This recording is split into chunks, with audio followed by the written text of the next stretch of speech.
Marcos Youth News, sa ikauunlad ng bayan, pagkakaisa ang kailangan. Balita ng bayan para sa kabataan. So, Madam Usec, Mr. Chairman, you mentioned that at least 2 or 3 times po you signed the checks. And this was for the amounts of 37,500,000. And you're sure that this is sourced from the confidential fund. How do we know po that this is... No, I'm not. I signed checks. The checks. Because when you sign checks, there's a document, there's a paper naman that says where the what fund it is.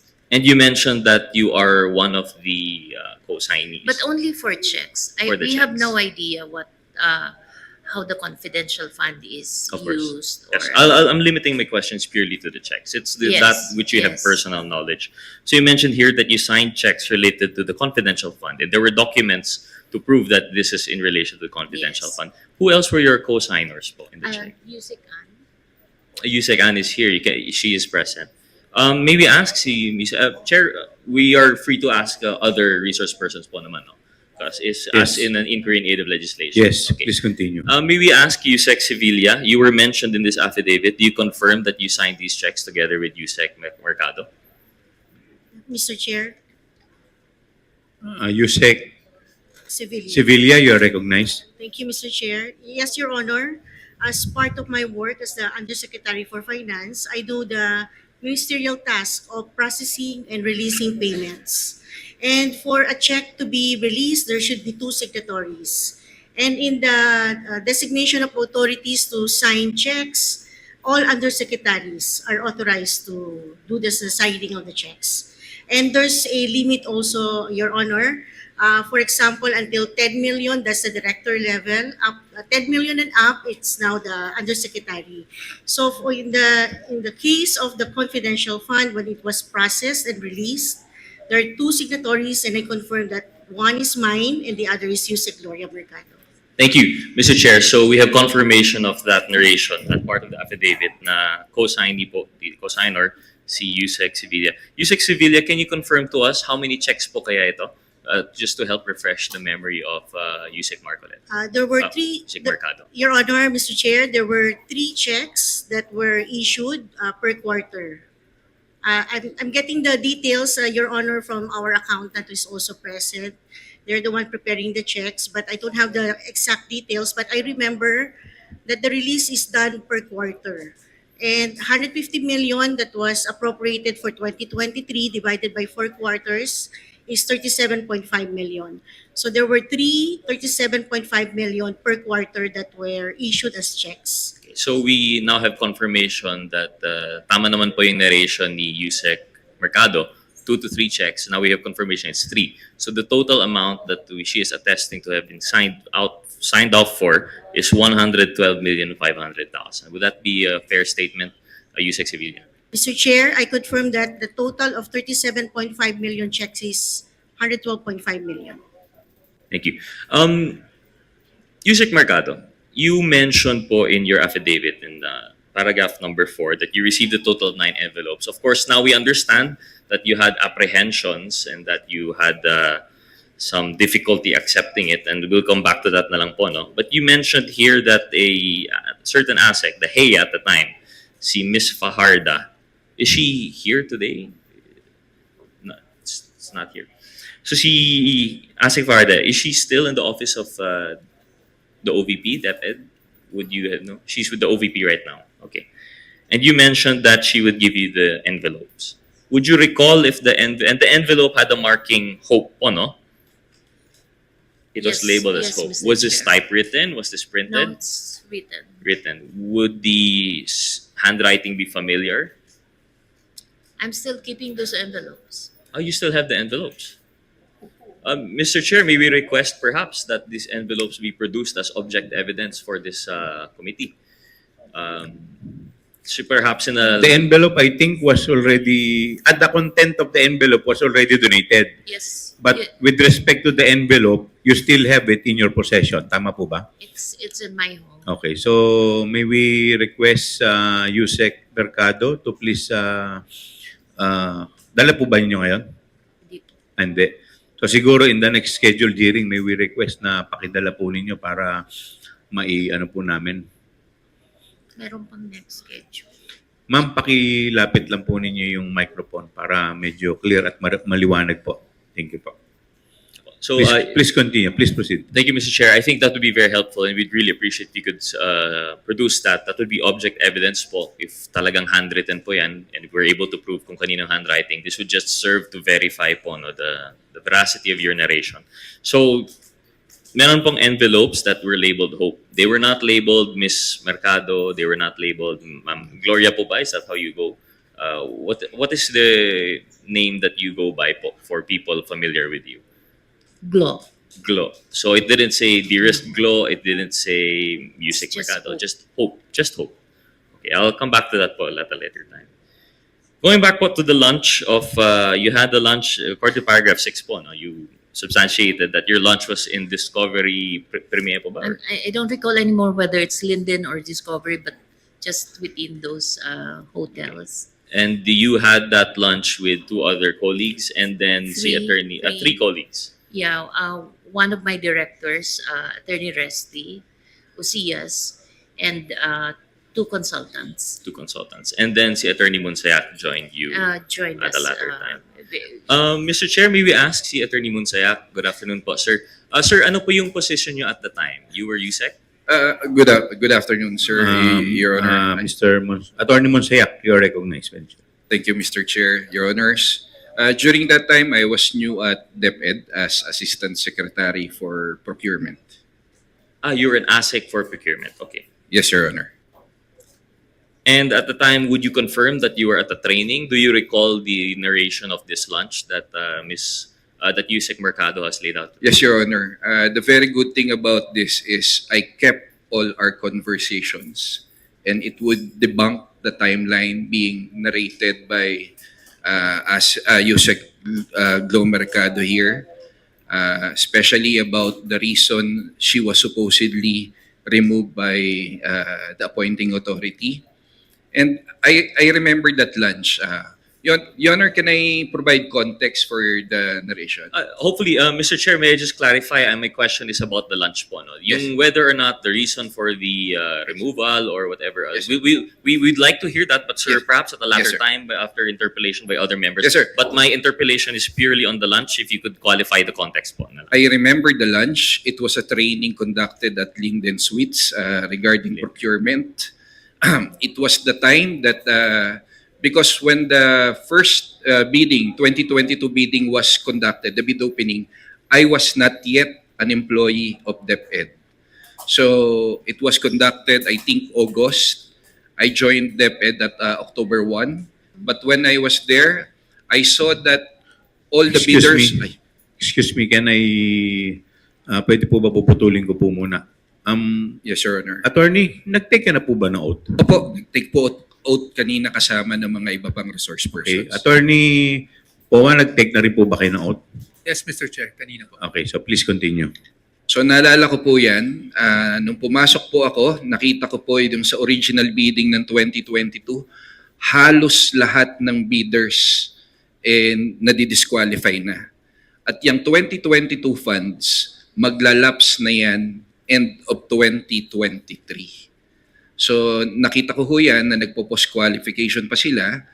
Nandun ho si Usec Glo Mer, kasama ho si Resty Ucias. Hindi ko ho kilala yung dalawa, no? So, una ho, wala akong dahilan o interes o inclinasyon na magbigay ng isang illegal na order sa isang publikong lugar na may mga tao na hindi ko man lang kilala. Ang naaalala ko po dyan, si Resty po ang kausap ko. Sabi ko, ano ang plano nyo dyan? Kasi kung itutuloy nyo yung post-qualification at maglalaps yan, hindi na aabot yan sa December 2023. So, mag-decide na kayo kung ire-rebid nyo yan. Kasi kung ire-rebid nyo yan, hindi masasayang yung pondo, mayu-utilize pa yan bago mag-end in 2023. Yan po yung mismong sinabi ko. Kumbaga, pinagde-decide ko na ho sila kung itutuloy pala nila yung post-qual nila na sobrang na-DQ na halos lahat ng mga bidder or magre-rebid na sila kasi tapos na naman yung period for post-qualification at marapit na rin mag-lapse yung 90-day maximum period for procurement. So parang sinabi ko, mag-decide na kayo kung i-rebid nyo yan. Kasi kung i-rebid nyo yan, aabot pa yan, hindi masasayang yung 2022 funds. So I remember that, Your Honor. Ang tanong ko lang ho, ba't naman ho ako mag-uutos ng illegal sa isang Usec na head of procuring entity na may mga kasamang tao na hindi ko man lang kilala? Thank you for the clarification. Can I just interject? Yes. Yes, thank you very much, Congressman Gutierrez. Yes, Deputy Yeah. Speaker. Mr. Chair, just so that I can fix my timelines no, on my notes. At that time po, Attorney Munsayac, ano pong posisyon ang hawak ninyo? Assistant Secretary for Procurement po ako. So Assec na po kayo at that Assec time? lang po ako. Kailan po kayo na appoint na Assec?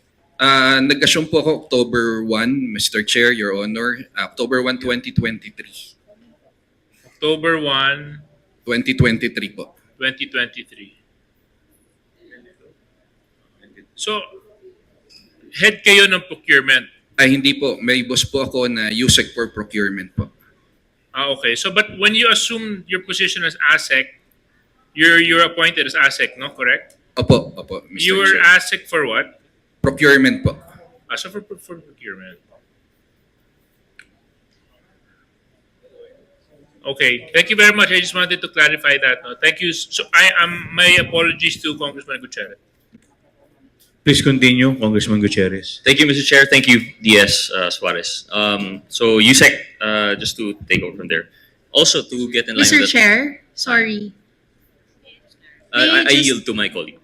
Congressman Mr. Chair, Pamela may I Zamora. just clarify kung kailan eksakto yung lunch nangyari? Sir? Hindi ko na ho maaalala. Kanino po kasi- ninyo ina-address yung tanong nyo? Ay, kay Attorney Munsayac po, Attorney Mr. Chair. Munsayac, please respond. Your Honor, Mr. Chair, hindi ko na ho maalala yung actual lunch. Pero ang maganda po kasi dito, na-save ko ho yung mga conversation namin Alright, ni so what Usec month Glo. wa- So, Sorry, with the indulgence of Congressman Rog, I'll just take like 5 seconds. What month was this, Attorney Munsayac, Mr. Chair? Please continue, Attorney Munsayac. Your Honor, I have to check on my records. Pero alam ko ho, bago pa lang ho ako sa Deped yan, siguro baka October lang din po yan. Anong year Saan po? ko na, Anong year? 2020 po, Your Honor. 2020, okay. Kanina si Ma'am Gloria, Ma'am, kailan niyo po sinabi, when did the lunch occur?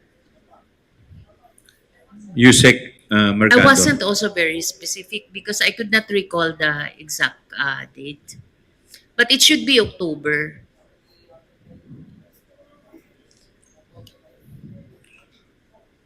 All right, Mr. Chair. Thank you. Thank you. Yes, please continue, Congressman Rog.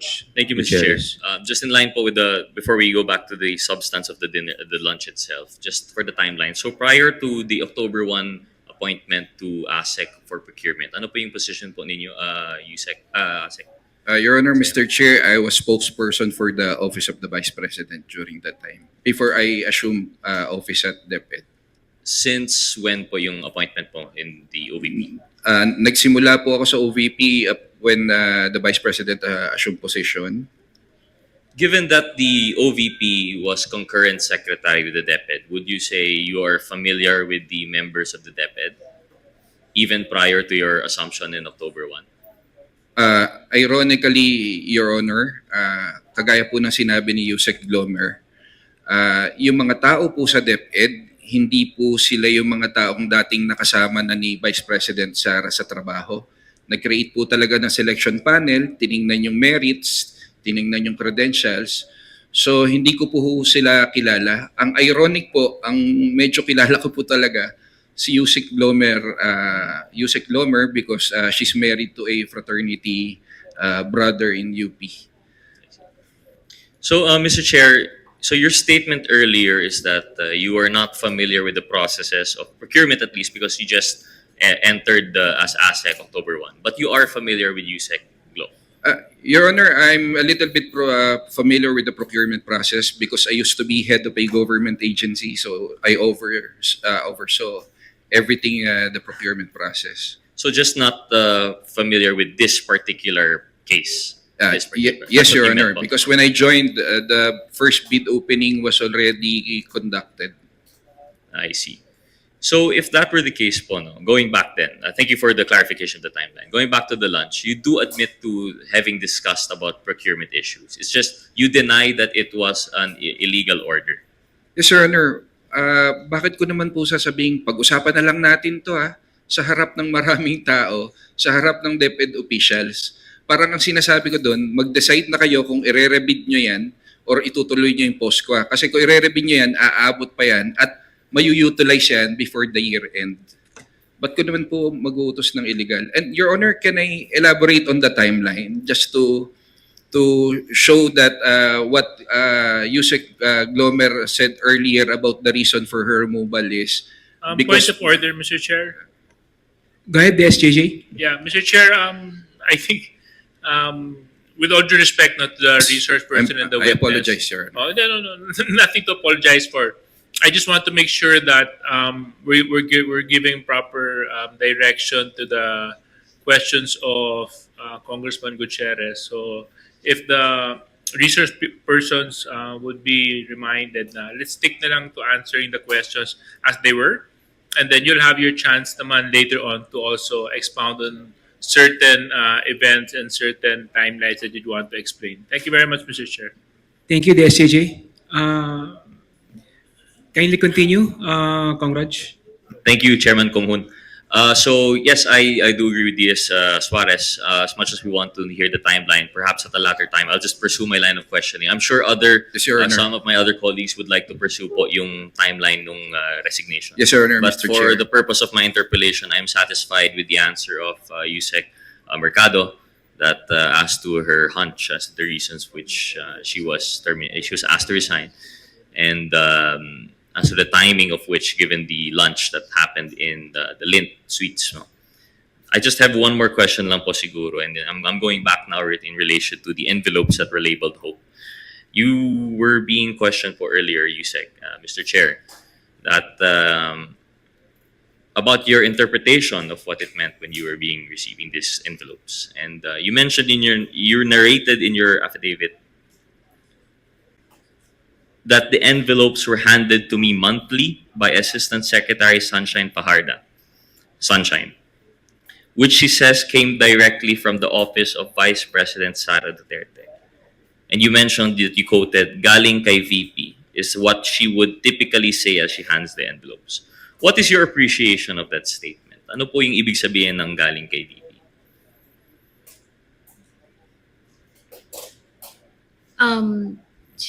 Mr. Chair, as I mentioned earlier, it's for me it's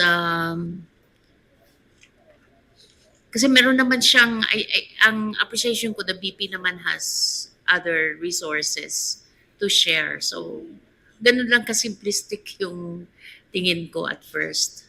It was only when I move out already that I give it a hard thought. Of course, I mean, this is just testing to your personal knowledge. We have no idea, we have no clue kung talagang galing kay VP po yun. All that happens is that it is accompanied by that statement by Assec Sunshine. Correct?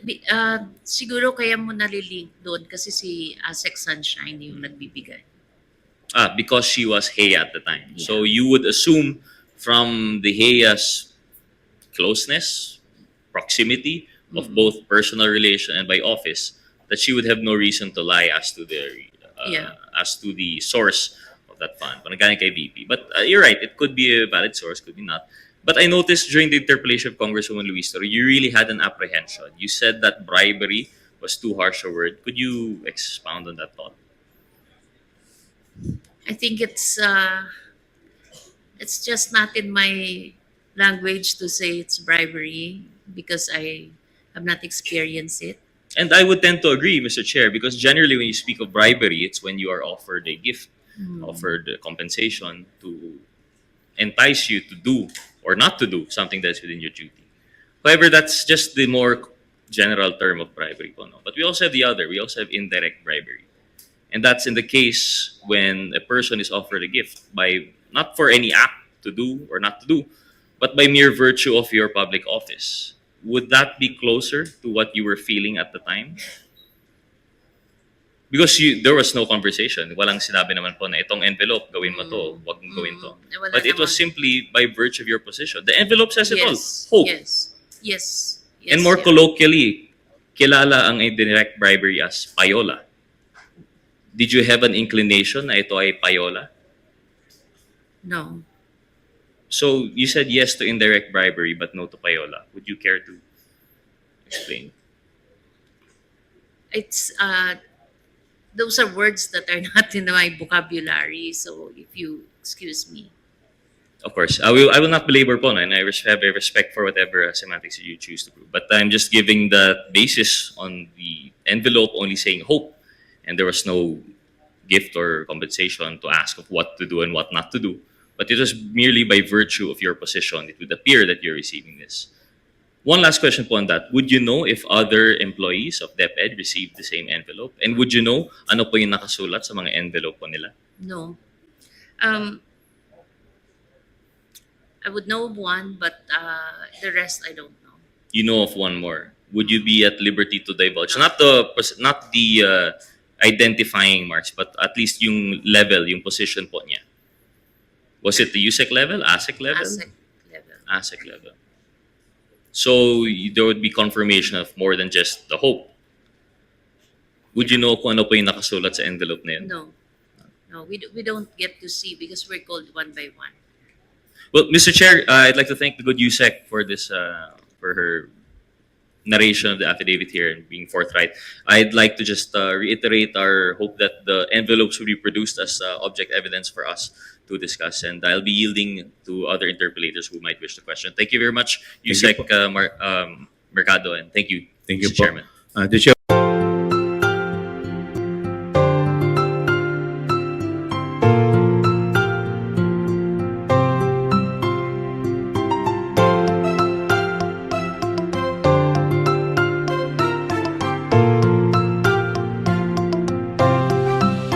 Marcos Youth, ang kagabay mo.